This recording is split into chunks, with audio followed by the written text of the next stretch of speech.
idol, mataas po ba ang inyong blood pressure? Tumataas po ba ang inyong alta presyon? Ano nga ba ang mga sinyales o dahilan kung bakit po ito tumataas? Magandang buhay mga idol.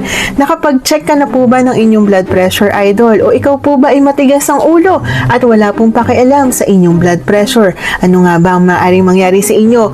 Oras po na tumaas yan at inyong pinabayaan. Magandang buhay mga idol. Alam niyo po ba, ang pagkain po ng mas sobra-sobra po sa asin, binubudburan niyo po ng sobra-sobra ang inyong pagkain, maaari po yan mag-contribute ng pag-spike po ng inyong blood pressure. Ang ating pong normal na salt intake sa araw-araw dapat po nasa 2,300 mg lamang. Ang katumbas po niyan ay isang kutsarita. Depende pa po yan, idol, kung ikaw po ay may sakit sa puso o may sakit ka po sa inyong kidney. Isa po pong contributing factor, idol, kapag po ikaw ay wala pong activity sa pang-araw-araw. Kapag po ikaw ay maghapon po na wala pong activity, kahit po maglakad man lang ay wala po kayong ganyan, maaari po, idol, na mahirapan pong mag-circulate ang ating dugo sa ating buong katawan, kaya po tumataas ang ating blood pressure. Maaari din po, idol, kapag po kayo ay nag-i-smoke o naninigarilyo po, idol, ang nicotine po, yan po ay meron pong nilalaman na chemical na nakakapagpataas ng ating blood pressure. Maaaring wala ka pa pong nararamdaman ngayon dahil ang ating pong blood pressure, ito po ay silent killer, idol. Ito po ay unti-unti na po niyang pinapatay ang inyong buong katawan nang hindi mo pa po alam.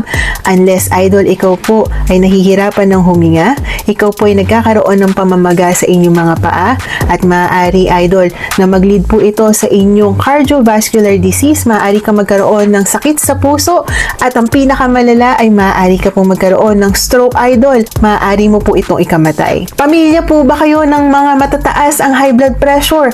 Baka, idol, ikaw po ay kandidato din dahil ikaw po ay namamana mo po yan sa inyong mga kanunuan. Maaari mo po yan, idol, na makuha lalong-lalo na kung susundan mo po yung pattern ng inyong pamumuhay nang wala pong exercise, naninigarilyo, malakas po sa paggamit po ng asin, obese ka na, idol, overweight ka na, o kaya naman po ikaw po ay may tama na sa puso at may tama na sa inyong kidney. Maaari po yan, idol, na maging contribution kung bakit po mataas ang inyong blood pressure. Ang pinakamahalaga po sa blood pressure, idol, kailangan yung ating pong circulation sa ating buong katawan ay yan po ay dumadaloy ng maayos. Kapag oras po na nagkaroon ng bara ang ating pong daluyan ng ugat po natin ng ating dugo, nagkakaroon po ng pagbabara dyan, idol, kung bakit po bumabagal at nagiging slow po ang circulation ng ating dugo. Kapag yan ay nangyayari, nagkakaroon po tayo ng high blood pressure, idol. Tumataas ang ating alta presyon, at ganun din po ang nangyayari kapag po ang ating puso ay nahihirapan pong mag-pump.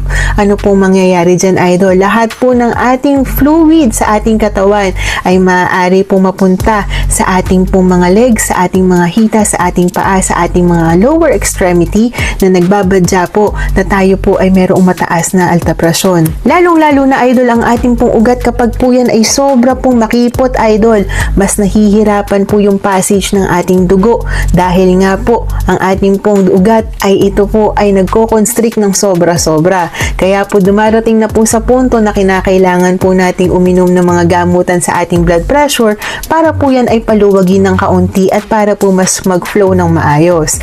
Kapag po ikaw, idol, ay nakakaramdam ka po ng headache, nagkakaroon ka po ng sakit sa batok, nagkakaroon ka po ng konting pressure sa inyong dibdib, nagkakaroon ka po ng pamamaga sa inyong mga lower extremity, at nagkakaroon ka din po, idol, ng sobra-sobrang pagkadisi o pagkahilo at pagkakaroon po ng restlessness o nahihirapan ka po, nagkakaroon ka po ng weakness sa inyong katawan, kailangan mo po agad na magpakonsulta sa inyong doktor para po yan ay mabigyan ng agapang treatment, idol. Maaari pong i-check ang inyong blood work, kailangan pong i-check ang inyong kidney function, ang inyong creatinine, BUN, lahat-lahat na, idol, kailangan po ma-check po lahat yan, pati po ang inyong cholesterol. Baka may bara-bara dyan na nagiging dahilan kung bakit po kayo tumataas ang inyong blood pressure. Kailangan pong i-check ang inyong pinaka-vital sign, which is ito pong blood pressure po ninyo, at kailangan po ninyong mag-exercise, kumain ng tama, kumain ng sapat, less salt intake, at kailangan matulog na maayos at mag-hydrate po kayo. Kung ikaw ay hindi umiinom ng maayos, maaari, idol, yung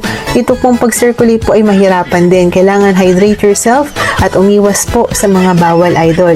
Yun lamang po. Please don't forget to like, share, and follow me for more videos. Kailangan mo po, idol, na magkaroon ng normal na blood pressure ang 120/80, idol. Huwag mo na pong paabutin na ikaw ay magkasakit sa puso at magkaroon ng stroke. Magandang buhay!